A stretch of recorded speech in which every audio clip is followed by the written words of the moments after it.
Rusty Quill presents The Magnus Archives.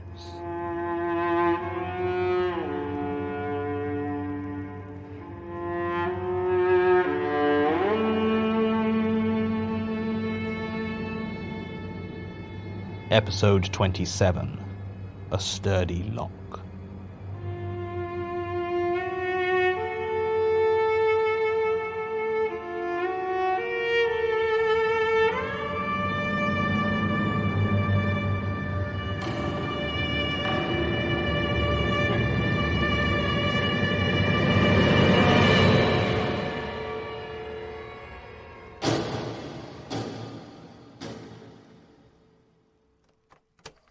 Statement of Paul Mackenzie regarding repeated nocturnal intrusions into his home.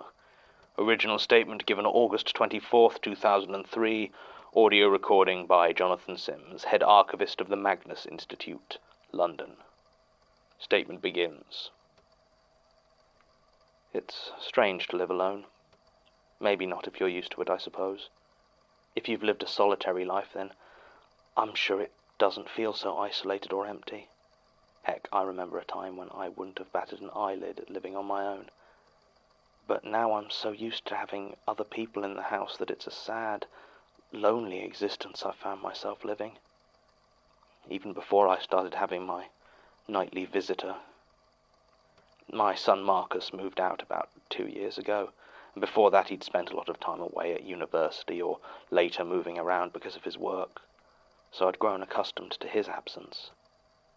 But when Diane, my wife, passed away 4 months ago, it has left the place so terribly hollow. I tell myself that it was a mercy, that by the end her condition meant she wasn't able to live as she deserved to, and while I'm sure it's true the sentiment does little to make the bed seem anything other than far too large for just me. She'd hate me saying that. Diane never had any time for mopers or people who wallowed in self-pity, but after 40 years of marriage, I think I've earned it. The thing about living in a house full of people is that you can just ignore any noises that you hear in the night. Is that a creak on the stairs? It's probably just someone going down for a glass of water. Was that a thump? Probably Marcus, up too late and accidentally knocking things off the table. I know it doesn't actually make you less likely to be robbed or broken into, but you stop panicking about it every time you hear the slightest noise from outside your room. I think that's normal, at least. I've never considered myself to have a nervous disposition, but maybe other people just get on with things and don't worry so much. Still, since Diane died, my nights have become a constant vigil. No house is silent if you listen hard enough, and since ending up alone I have been listening so hard that at points I have to remind myself to breathe. Now every soft groan of the settling house is the sound of some violent thug or burglar in my home, waiting to see if they need to kill me. Marcus has suggested I get a pet, so the house doesn't feel so empty, but I've never had a pet before, and I'm too old to learn now. Given how alert and paranoid I generally am when trying to sleep in an empty house, I'm sure you can imagine my terror when I heard something outside my room one night about a month ago. I've lived in the same house since I married Diane, and I know every squeaky floorboard. It was the one just at the top of the stairs. I waited, desperately straining my ears to hear any other sound of movement. I had heard no windows break or doors open downstairs, and I definitely hadn't heard anyone coming up the stairs. But I was convinced there was someone there. I could feel their presence, waiting on the landing. Had they realized how loud the floorboard was? Or they stood there, motionless, listening for any movement from me just as keenly as I was listening for them? Then the sound came again, and I was sure there was someone stood at the top of the stairs, but rather than staying there, I began to hear the heavy tread of what was unmistakably footsteps. At first I simply lay there, paralyzed with fear, thinking that I would just stay, let them take anything they wanted from the house and call the police once they had left. but from what I could make out, they didn't seem to be going into any of the other rooms. They were slowly and deliberately walking towards my bedroom. The door does have a lock on it, but it's been so long since I even thought to use it that at the time I couldn't even think where the key might have been. My heart almost stopped when I heard the door handle rattle ever so gently as a hand was placed upon the other side. And slowly, so painfully slowly, the doorknob began to turn.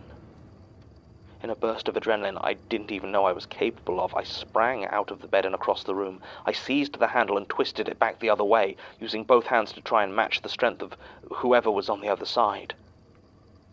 Still the handle tried to turn, with a slow, relentless effort that spoke of patience and determination. But sheer panic lent me equal strength. My hands began to grow wet with what I assumed at the time was sweat, and I worried about keeping my grip. I did, though. For 20 long minutes I wrestled in the dark over the door handle of my room. I could have reached the light switch, but that would have meant having only one hand to keep on the door, so I stayed in the dark. Then all at once the pressure vanished. The handle no longer tried to turn. I had heard no other sound from outside, though. No footsteps leading away, no sound of someone going down the stairs. The house was just silent. I stood there for the rest of the night, the handle gripped tight, and it wasn't until the first rays of sun peeked through the windows that I found I had the courage to open my bedroom door and look outside. Nothing. I was so stiff that I could barely walk back to my bed and dial the number for the police. It was as I reached for the phone that I looked at my hands and saw that what was on them was not sweat. It was blood. I checked all over my hands and arms for cuts or injuries. Nothing. The door handle was completely clean. I washed my hands thoroughly before I dialed 999. The police came and they listened patiently to my story. They checked all around my house, but there were no signs of any intruder. All the windows and doors were still firmly locked, and there was no sign of forced entry, nor had any of my possessions been taken or even moved. The officers assured me that it was no problem, that they were happy to help, all in that tone that told me that they thought I was just a senile old man hearing things in the night. I thanked them as they left, even though they had been of no help whatsoever, and spent the rest of the day searching for the key to my bedroom door. I found it in the end, and hoped that with it firmly locked, I could sleep a bit easier that night. I was wrong. When evening came, I tried to sleep. At least, I had convinced myself that I was trying to sleep. Actually, I was listening for any sign that the intruder had returned. Every creak of the house settling, every whine of the pipes sent me into a state of near terror.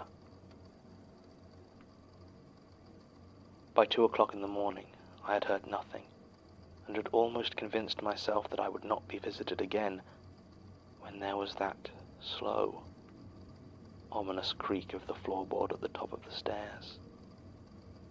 As before, the footsteps approached my bedroom, heavy and methodical. I turned on my bedside lamp and watched as once again the handle of the door began to turn. I could see the pressure being put on the door by whoever was on the other side, but it was locked, and as the door failed to open, there was a long pause. Then it began to turn violently back and forth, rattling and banging as it rotated with such force that I worried it might come off entirely.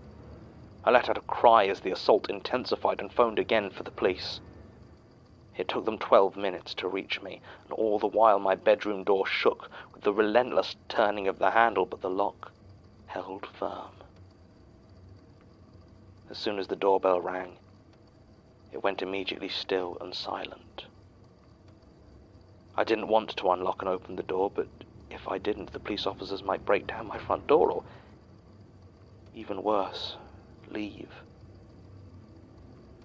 What happened next was almost identical to what had happened the day before, except this time there was less gentle tolerance in their voices when they spoke to me. I got the clear impression that if I called them again without proof, there would be undesirable consequences. One of the two muttered something about how difficult it must be for me to live on my own, a message I got loud and clear. I have no intention of being put in a home. And so, for the last month, I have lain awake almost every night, as whatever it is beyond the threshold of my bedroom tries with all its might to get in. I watch the doorknob obsessively, always waiting for the signs of that gentle turning. The first ones are always so slow. I tried to get proof for the police. I got Marcus to stay over with me a few nights in the hope of either scaring the intruder away or having a witness who could corroborate my story. Those were the only nights I got any peace. Nothing came up to my door when he was there. In some ways it was a relief to have a way of ensuring I could sleep. But it gave me no evidence to convince anyone, and I know he didn't believe me when I told him what was going on. He just looked worried when I brought it up, and I didn't mention it again.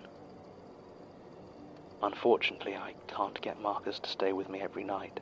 He has his own life to lead and is living with his fiancée at the moment, so I can't just ask him to move back in with his dad. I tried to set up some cameras in the upstairs hallway, at the top of the stairs and outside of my room, but they show nothing. They don't even pick up the door handle turning. Even at times I know for certain that the thing was trying to get inside. There was only one moment, just a frame or two, I think, where the shadows the camera caught on the wall seemed to almost form a face. It seemed to be leering at me, the mouth wide open in a mock scream. It scared me so badly that I had to delete the footage. I have no evidence for the police. Or for you either, I suppose. I guess that's why I'm here. This is what you people do. You investigate these things. You know what to look for. You can identify the signs of things that aren't right. You know, not of this world. I'm not saying it's a ghost or anything like that. It's just that, well, if it was a ghost, you'd be the ones to talk to, right? I just need it to stop. And I don't want to be put in a home. I know they will. If I keep telling them about how my door handle rattles and turns every night, they'll think I'm senile and useless and send me to a home, and I will not let that happen. It's my house. And I don't care how much it scares me, nothing is going to make me give it up. Maybe Marcus is right. Maybe I should get a dog. Statement ends. I want to believe Mr. Mackenzie. I really do. I'm not entirely made of stone, and am apt to be moved by the plea of a scared old man as much as anybody. I mean, dementia is of course the most likely explanation, and he admits himself that he has no proof of any of it. Yet part of me still wants to believe him. Perhaps this job is making me sentimental. In any case, it's a moot point. Mr. Mackenzie died of a stroke some 2 months after making this statement, and there doesn't seem to be any obvious connection between his passing and his statement to the Institute. When this was originally logged, apparently we did send a then-member of the research staff, one Sarah Carpenter, to take some readings of the house. Apparently she felt there was little enough danger to justify an overnight vigil at the place, but, like everyone else in Mr. Mackenzie's tale, she encountered no strangeness or intruders on the upstairs landing or in any other part of the building. Sasha, who was now returned after her brief convalescence, has confirmed the call-outs against police reports, and they do appear to match, though obviously they're rather light on detail. Martin made contact with the son, Marcus Mackenzie, but he declined to talk to us, saying that he'd already made his statement. This leads me to believe that Marcus Mackenzie may also have a statement lurking somewhere here in the archives, lost among the mess and misfiling. The only other thing that stands out from this as strange is that Sarah Carpenter, the researcher originally sent to look into this back in 2003, took some rather detailed photographs of the interior and layout of the house. Looking through them now, it strikes me that the bedroom door, to which Mr. Mackenzie refers so often, does not appear to have a keyhole or any sort of lock. End recording.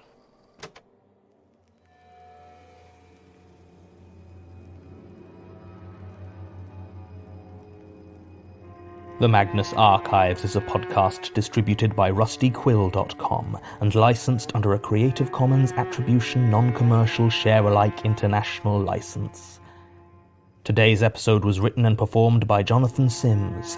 It was produced by Alexander J. Newell, Mike LeBeau, and Murray Porter, and directed by Alexander J. Newell. To comment on episodes, make donations, and view links, images, videos, and show notes, visit rustyquill.com.